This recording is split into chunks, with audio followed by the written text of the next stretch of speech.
अस्सलाम वालेकुम and good morning. प्यारे दोस्तों, कैसे हो? खैरियत है? ठीक ठाक है? उम्मीद है खैर खैरियत से होंगे। मैं भी इधर बहुत खैरियत से हूँ, ठीक ठाक हूँ। मौसम बहुत ज़बरदस्त है, बहुत ज़बरदस्त मौसम है। जितनी तारीफ़ करें उतनी कम है। और सर जी, पीपल्स पार्टी की यारी तोड़ लगती हुई मैंने नज़र नहीं आ रही। पीपल्स पार्टी मुश्किल वक्त में दोस्तों के काम होते हैं ना, मुश्किल वक्त में। और मुश्किल वक्त में ही पता चलता है कि कोई कितना मुखलिस है आपके साथ उसकी कितनी दोस्ती है। ये मुखलिस वक्त में पता चलता है।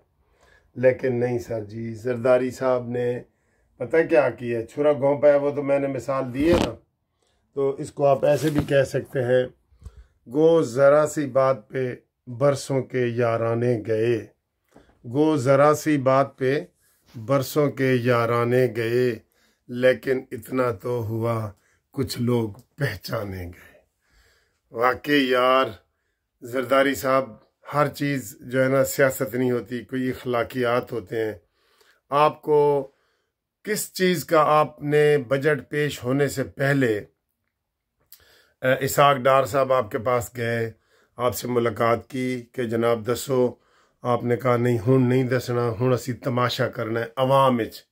बजाय ये कि घर में बैठ के, कमरे में बैठ के कोई बात होती ना, इन्होंने तमाशा किया है कि जनाब हम आप तमाशा करेंगे और दुनिया को बताएंगे। और वही हुआ। यूसुफ रज़ा गिलानी ने कहा जी कि हमें पंजाब में स्पेस दी जाए। किस चीज़ की स्पेस दी जाए भाई तुम्हें पंजाब में? तुम हमें सिंध में स्पेस दोगे? चलो लो, 7 मिनिस्टर पंजाब में लो और 7 सिंध में दो, आए हम आपसे मुज़ाकरात करते हैं। जब आपकी अक्सरियत वाली हुकूमत है सिंध में, आप किसी को हिस्सा नहीं दे रहे, तो मरीम नवाज आपको क्यों हिस्सा दे? उसकी अक्सरियत है ना। मैं ये मेरी बात आगे पहुंचाएं। 7 वजीर पंजाब में लो और 7 वजीर सिंध में दो, फिर देखते हैं।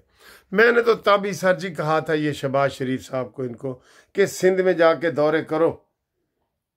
इन्होंने बशीर मेमन को बनाया है सिंध का सदर, वो इनकी मिन्नतें करता रहा है कि सिंध में आके दौरे करो। ये बस शहबाज ने, जरदारी ने कहा जी सिंध वाले पास मुंह ना करना। तो ये डरे हुए हैं, ये हमारे अपने लोग डरे हुए हैं। मानेंगे ये? पंजाब में किस चीज़ की इनको हुकूमत है? 7 मेंबर हैं इनके। कहते हैं जी हमें वजारतें दो, वो भी अहम दो। ये यूसुफ रज़ा गिलानी ने देखें कल कहा है कि हमें पंजाब में स्पेस दी जाए। ये इंसाफ है? आप बताएं। फिर इनको जनाब सारे मना रहे हैं। अब वो कह रहे हैं जी कि हमें मरकज़ में भी वजारतें दो। पहले आइनी ओहदे तुमने लिए हैं और वो सौदा किया है, उसके भी आपने डबल फ़ायदे उठाए हैं। जितना आपका हिस्सा बनता था ना 50, आपने 100 लिए। तो फिर भी आप जो है ना ये तमाशा बना दिया है कि जी बजट पेश नहीं होगा और ये वो। और आप कह रहे हैं जनाब शहबाज शरीफ की हुकूमत गिराने के लिए जरदारी ने प्लान तैयार कर लिया है। क्या प्लान है? क्या प्लान है? आप उन्हीं से मिलेंगे ना जिनको चोर डाकू कह रहे थे, तभी हुकूमत बन सकती है ना। और हुकूमत क्या बन सकती है? और ये हुकूमत का अदम इस्तेकाम नहीं है, ये पाकिस्तान का अदम इस्तेकाम है। ये पाकिस्तान को कमज़ोर करने वाली बात है। तो सर जी, हर चीज़ में सियासत नहीं होती। आप खुदा के लिए पाकिस्तान का सोचें, पाकिस्तान का सोचें। अब मैं इधर बाहर फिर रहा हूँ, मुझे यकीन करें, सबसे पहले लोग सवाल यही पूछते हैं कि पाकिस्तान कोई तरक्की की तरफ जा रहा है। मैंने कहा यार जी कैसे जा सकता है? पहले दिन एक कुर्सी का हलफ लिया जाता है ना, दूसरे दिन कुर्सी की टांगें तोड़ने की कोशिश की जाती है। तो फिर कैसे यहाँ पे होगा? ऐसे नहीं होगा यहाँ पे। बहुत गलत बात है, बहुत गलत बात है ये।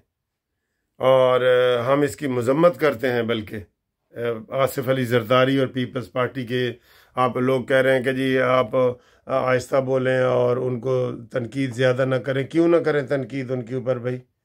बताएं, ये बजट तमाशा बन गया है ना। अब वो फेरे पे फेरा लगा रहे हैं, जरदारी की मिन्नतें कर रहे हैं। उन्हें पता है कि जरदारी के पास जरदारी का ओहदा तो 5 साल के लिए मुस्तकिल है। ये नून लीग वालों की मुज़ाकरात की भी कमज़ोरी हुई है। क्यों उनको 2 गवर्नर दिए हैं? उनको अपनी औकात में रखते।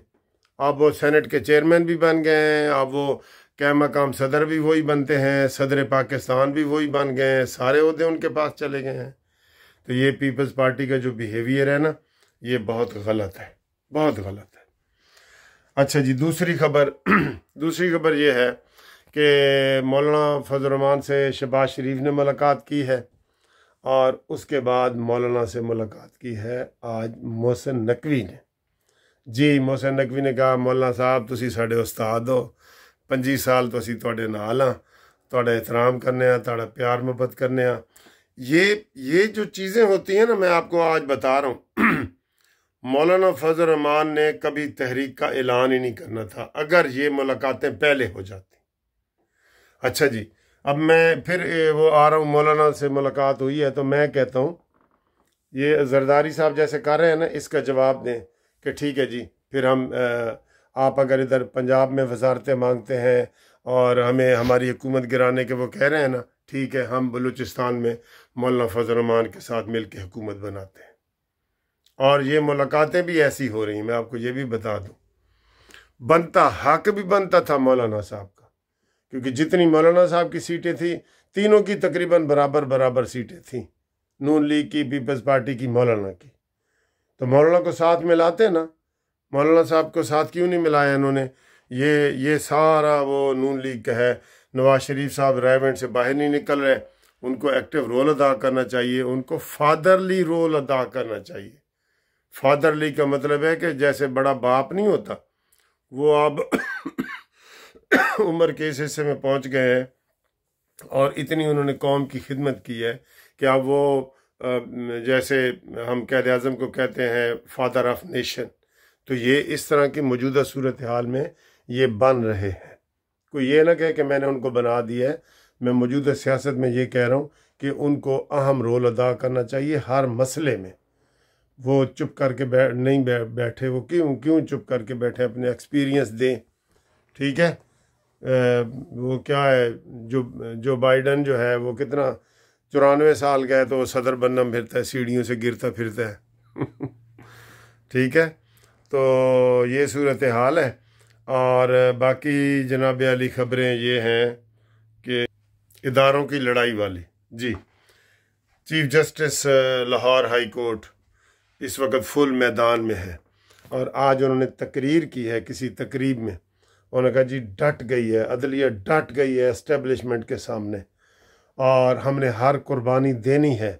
और हम भाई कुर्बानी देनी है किसी कौम के लिए दो, कौम के लिए कुर्बानी दो तो हम आपको माने, आप माने कि हमने पहले गलतियां की हैं, तो आप कौम के लिए कुर्बानियां दें। आप पीटीआई के लिए कुर्बानियां ना दें, सब लोग अदलिया वाले जो है ना, पीटीआई के लिए कुर्बानियां ना दें।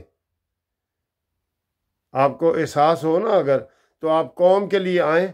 उन्हें कहें जी ठीक है, हमारी तनख्वाहें कम करें, हमारी मुराद कम करें, हमारी छुट्टियां ख़त्म करें, ये सारी चीज़ें करें ना आप, तो फिर हम मानेंगे कि आप कौम के लिए खड़े हैं। ये आप अपने मफादात के लिए खड़े हैं और बुग़्ज़ मुआविया में खड़े हैं, और ये इमरान की मोहब्बत में खड़े हैं आप सब लोग, जो पता है, सबको पता है।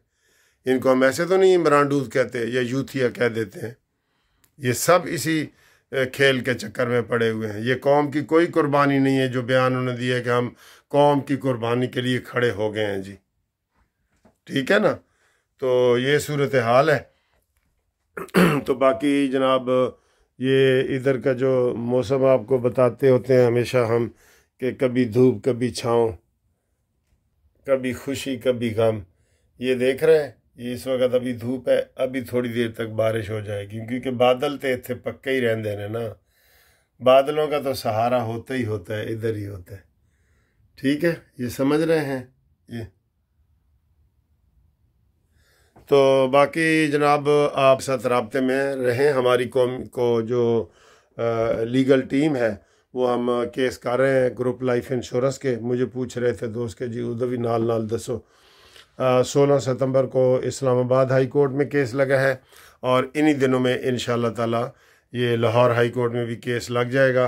तो जो नए दोस्त हैं जो इंतज़ार कर रहे थे कि जी ऐसी केस करिए न करिए, वो मेरे इसी व्हाट्सअप नंबर पे शनाख्ती कार्ड की कापी भेजें, रिटायरमेंट का लेटर भेजें, ان کو ہم تھوڑی فیس بتائیں گے اور پھر ان کا کیس بھی ہم انشاءاللہ شامل کر دیں گے۔